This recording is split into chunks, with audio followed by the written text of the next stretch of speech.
Welcome to Wednesday. It is the 26th day of January 2022. Yes, I know it's January. Sorry that I said it was February yesterday, but today we'll get the date correct because yesterday we didn't necessarily get the weather correct in a couple of locations, and we'll show you that here in a minute. This podcast brought to you by Chugwater Chili, the gourmet spice of Western life. Check out Chugwater Chili seasoning. They've got original or hot. It's great for chili tacos and more. Use Chugwater Don at checkout for 20% off at chugwaterchili.com. Chugwater Chili, the gourmet spice of Western life. Well, we've got more of the same weather coming, as this is going to sound like a broken record with the way the pattern's evolving here for the next 48 hours. A surprise snow dump in parts of Colorado or Kansas. That's what I was referring to, amounts of snow. We'll show you a map here in a minute that were just incredible, and no one saw it coming.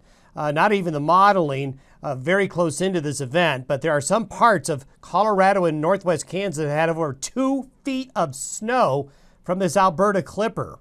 We'll show you where that happened. We have another clipper system tonight and Thursday. Now, it's not nearly of the intensity as the last one, but there's another little light snow event and some flurries coming tonight and Thursday, and another shot of cold Canadian air.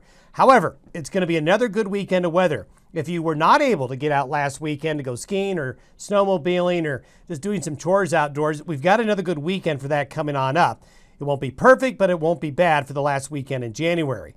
February starts off colder and unsettled. We've been talking about this for better than a week now, that there's going to be a westward shift in the stormy weather into the western United States and colder in February, and that really looks like that's going to happen. We'll show you more about that. Have some great photos to show you. This is from Lori Sturgeon in the Garrett, Wyoming area. The snow staying on the ground there and getting deeper, and a great shot here with the mountains and the sunrise or sunset. And Casper, Chris Bradfield sends us from the Casper area yesterday to show you what happened in the course of 24 hours. The day started off with some snow showers and a little bit of light snowfall, but by afternoon, the clipper was gone. It was sunny and made for a very pretty scene there in the Casper area yesterday. Now, as we take a look at what happened over the last 24 hours, a remarkable band of very persistent and very heavy snow set up along I-70 along eastern Colorado and into northwest Kansas, most notably in the Burlington, Colorado area, and then into Wallace County into northwest areas of Kansas. There are isolated areas here of 12 to 18 to over 24 inches of snow. So it's a very isolated event from a geographic standpoint, a very small, very intense band of a stationary area of heavy snow set up right along this boundary. And what will happen in these situations, the northwest winds aloft that are quite strong with these clippers goes over the Arctic boundary and kind of concentrates the energy and moisture in one spot. And you had a band that went northwest to southeast. It's lining up northwest to southeast, this band of heavy snow, because it aligns with the upper level winds. In other videos, we have talked about how the winds that are strong in the jet stream causes a vertical motion, a lifting motion in the atmosphere. So we just had the right situation of upslope winds on the ground, strong northwest winds aloft, and a concentration of moisture in just one area. This just goes to show you, especially in La Nina years, you can have some wild things happen. Now, the silver lining is this area desperately needed some water and some good amounts of precipitation as it's been so dry in this La Nina pattern. The Burlington, Colorado area, just short of an inch of water equivalent. They haven't seen that much moisture with one storm in a long time. So for winter wheat areas here, just what the doctor ordered, even if it was very localized. Now let's take a look at how things are going to go going forward. We have high pressure here right along the west coast, so northwest winds aloft will continue across most of the United States. There's a little dimple in the jet stream right here. It's a little upper level low. It's the next Alberta clipper that's going to be coming south into the Rockies again. I believe this is the 4th or 5th Alberta clipper in the last 2 weeks. As it moves through, you can see the kink right here in northwest Colorado. Now, this system is not as strong as the last one. The last one was a little more west, and it had a lot more moisture with it. Nonetheless, we will see tonight and through the day Thursday an area of light snowfall in this area here, more concentrated into the mountains of Colorado, even a little bit of snow down into the panhandles here. But not a lot of snow, but enough if traveling tonight or Thursday, be on the lookout for a little bit of snow. Also, for folks traveling Interstate 80 and I-25, there's going to be some increasing wind today, and this is going to be a travel concern. 287 out of Fort Collins to Laramie is another area, and even out here in eastern Colorado, where all that snow fell, with winds picking up a bit over the next 24 to 48 hours. If you're going to be traveling in some of the open areas, there's going to be some blowing snow, so watch out for that. As we go forward into the weekend brings high pressure and moderating temperatures into the west. This upper low here in California will make it windy in California, but will only produce a few showers. What's going to be grabbing headlines this weekend is this bad boy right here.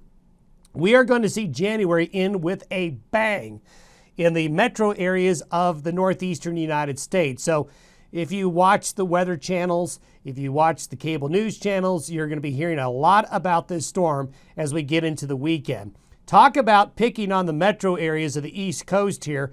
Look at these snow totals, and I tell you folks, these snow totals may be somewhat conservative. These are just 10-to-1 ratios of water equivalent.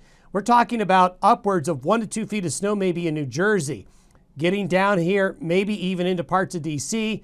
Look at Long Island. Look at New York City. Look at Boston. So this could snarl things up at airports this weekend, and that could extend into early next week. As we look forward, as we've been talking, high pressure starts to build by early February along the East Coast.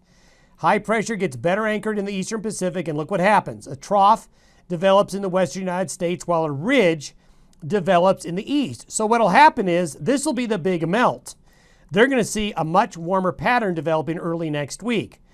When that happens, that means it gets colder in the west. And with high pressure building and even extending up further into the north slope, you're going to displace Arctic air up here and want to push it south. So as we get into the early parts of February, here comes the colder air, and also there's going to be some snow with this situation. Now, this is by next Tuesday, the first day of February. This is by the week after next Thursday. Notice there's very little change over a 10-day period. So this is all the way out to February 10th. This is February 1st. This is a very persistent pattern, and if it gets anchored with the ridge up into the North Atlantic all the way up to Greenland, and if this ridge gets anchored off the Pacific coast, well, the concentration of cold air is right into the western United States. Southwest winds will make the east warmer. Northwest winds will make the west colder. Now, the big question will be the intensity of the cold and how long it lasts, but certainly we see it coming. And look at these temperatures relative to average. This is by Monday, February 7th. Anywhere you see purple, temperature deviations from average are as much as 30 degrees Fahrenheit or more colder than the 30-year normals. Look at Canada and the lower 48 states. I mean, this is cold. This is really, really cold. Look what happens on February 8th. Tuesday, February 8th, the week from this Tuesday. Look at the penetration of the sub 30 degree relative to average temperatures along the Gulf Coast.